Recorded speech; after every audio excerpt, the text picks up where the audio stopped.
Welcome to Presentation Hell. On this episode today, we have Kelly Douglas from KDR Communications here in Tampa. And Kelly, welcome. Thank you. Happy to be here. I'm glad you're here. So, we were talking a little while ago, and, we're in Presentation Hell. Presentations suck. Presentations are hard. And you just kind of went on this rant about how you hate presentations. And I was thinking, I should have her on the podcast. So tell me, what is it? What is your presentation hell? I know, what a way to meet each other, right? To open up like that.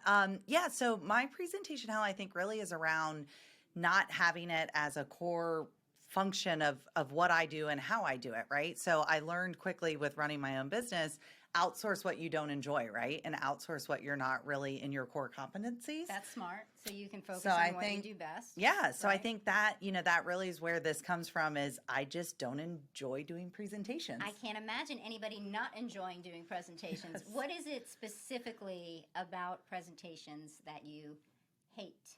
Well, I think for one, to start with, just in that core competencies, there's so much capability within the platforms people use to do presentations. Like PowerPoint. How do you make the animations look nice, and the effects, and the spins, and the swirls, and the smart art, and all of that crap. Exactly. And so not being in that software day to day, it's not something that I'm good at, frankly. Right. And so it's not your focus. It's not your focus, and it takes so much time when you're not the person that does that every day, right? So I think that's where it really starts out, is from just the knowledge of the actual equipment, the software. And what do you do presentations for?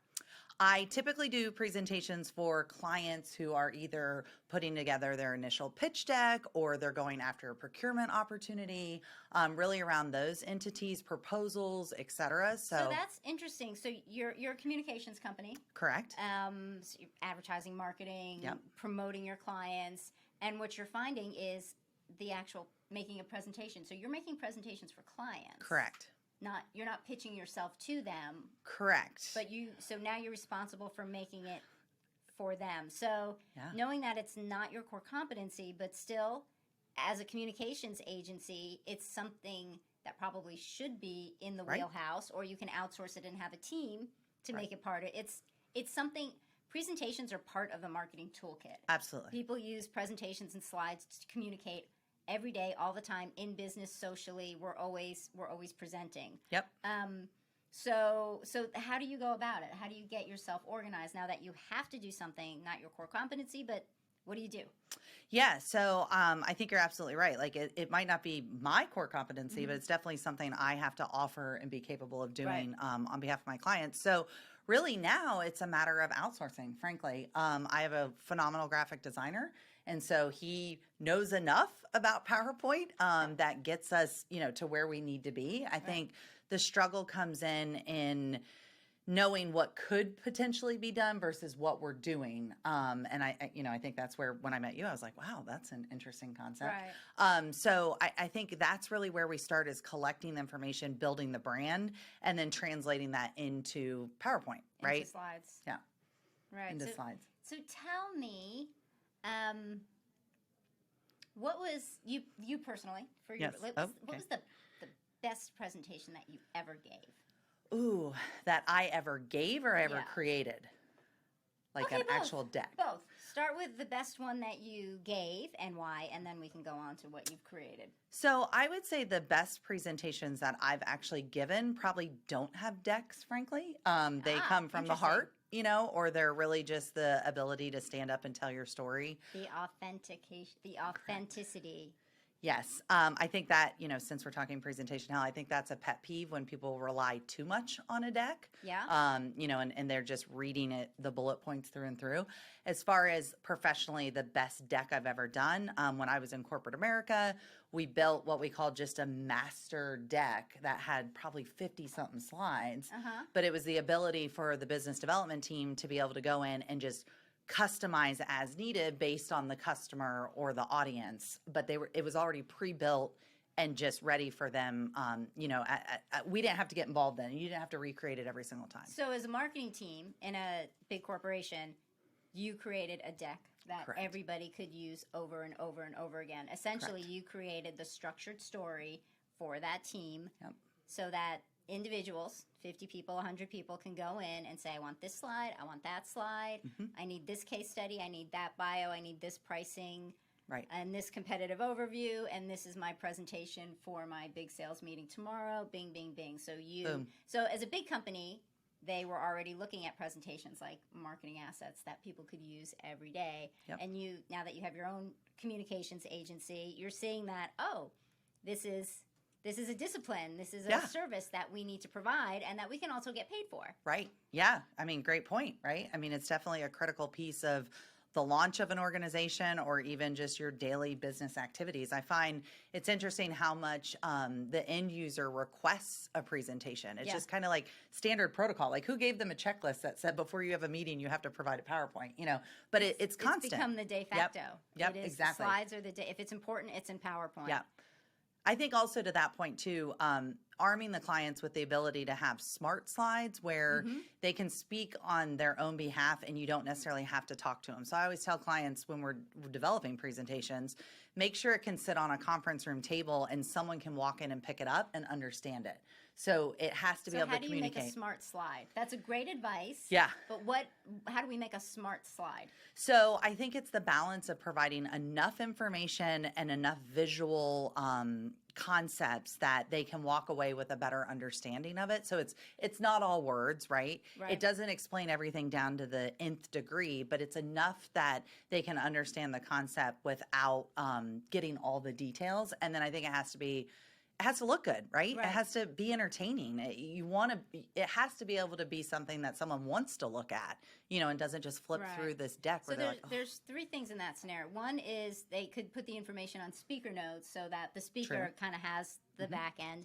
The other thing with slides is less is more. Yes. Bold statement, bold image. Yep.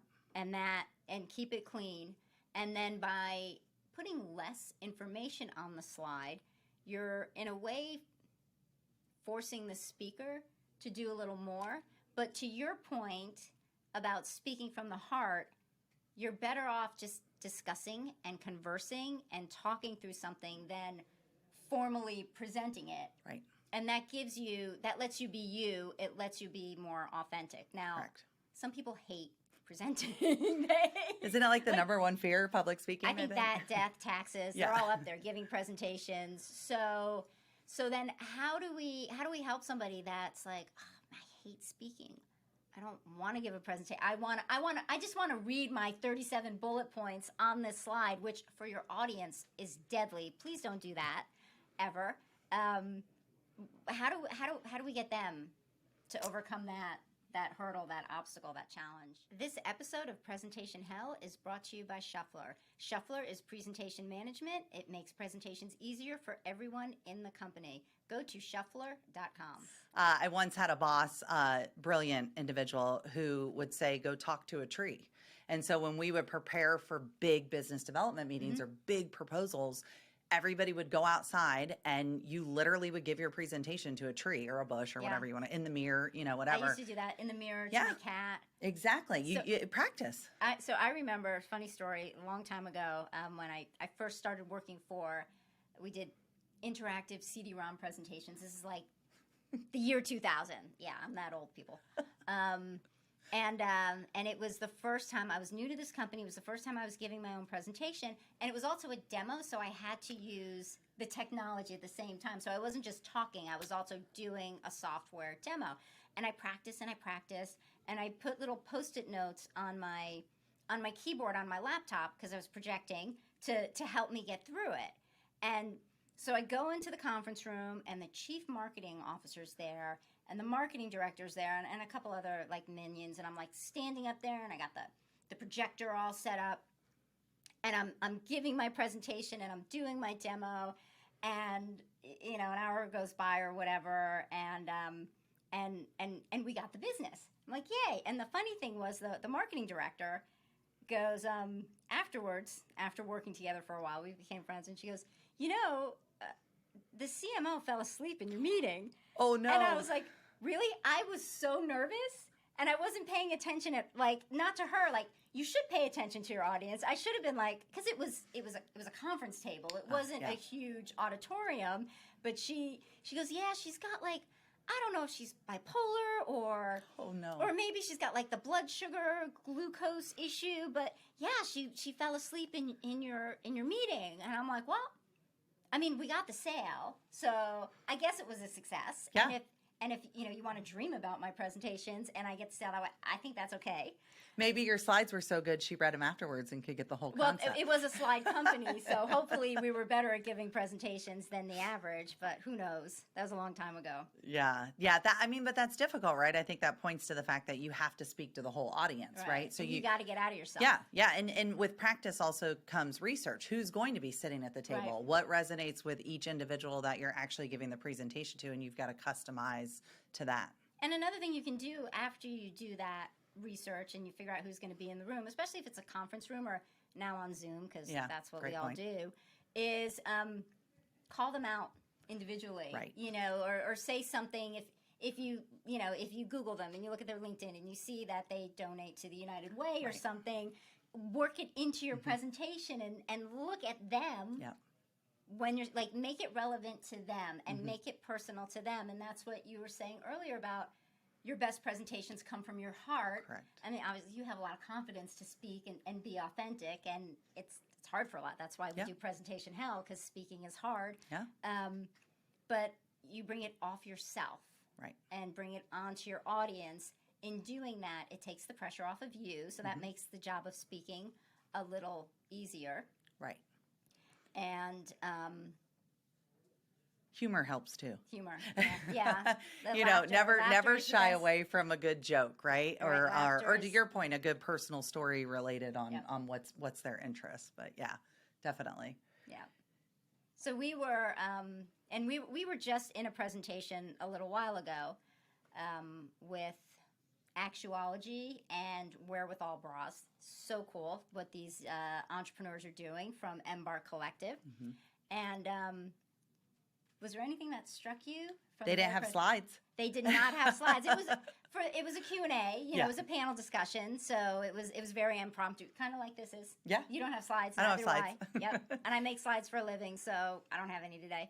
But they spoke from the heart. I think both, all three, even the moderator, the stories that were told and the ability to really share, probably what you don't read in an article about their company, I think was really what moved me, was hearing their founder story and really the why, the why they did it and why it's important. What motivated them. What makes them wake up every day, not just to do their job, but to make a difference in their lives and, maybe the world around them. Yeah. And also being real. I think sometimes you go to some of these networking events and, they give these great stories, but then they don't tell you like the details. And I think Embark did a great job of asking, well, how much do you pay your advisor?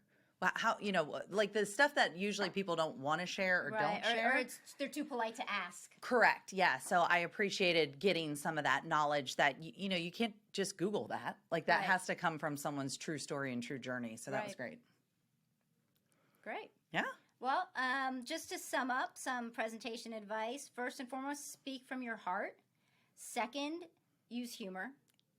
Third, remember to engage your audience, and by doing that, it takes the pressure off yourself. And fourth, keep your slides simple. Yep. Simple.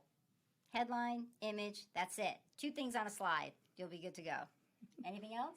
No, this is great. Thank you so much for having me. I really appreciate it. Well, thank you so much for coming.